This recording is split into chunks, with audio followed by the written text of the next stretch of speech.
On the face of it, this game is just a really elaborate excuse to practice math problems. However, there is a more insidious side to the design of this game that is not immediately apparent. Bryan Audley's Numbers is a recent puzzle game developed by Sunset Games, wherein the player is trapped in a labyrinth that they must escape. To do so, they must use their knowledge of mathematics.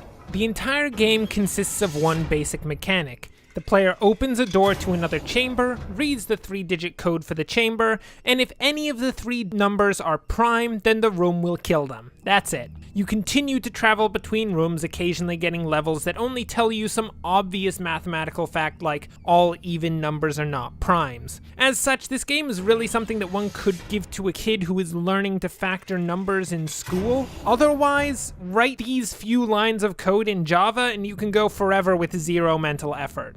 If that were the only thing about this game, I probably wouldn't have done a review. Oh, and it would be a good educational tool as well. However, if anyone thinks that that premise is oddly familiar, it may very well be. Back in 1997, there was a film directed by Vincenzo Natali titled The Cube. In said film, a group was trapped in a maze where they had to escape by checking every room number for prime numbers. The thing is, the art style for the rooms in The Cube and in Bryan Audley's Numbers is identical, along with the general 3D design of the maze. What I mean to say is that Bryan Audley's Numbers clearly plagiarized Natali's work for their game. Whatever you think of either the movie or the game, it is unacceptable to steal someone else's work. There is no indication that this game has any rights to make a carbon copy of the movie. Because of this alone, no one should purchase this game. Bryan Audley's Numbers is, on the face of it, a decent math simulator. The gameplay is boring and stupidly repetitive.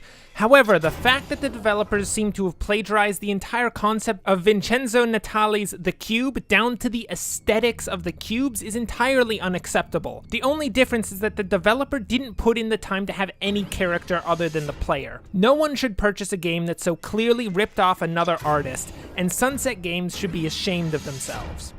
Thanks for watching and, as always, enjoy the rest of your day.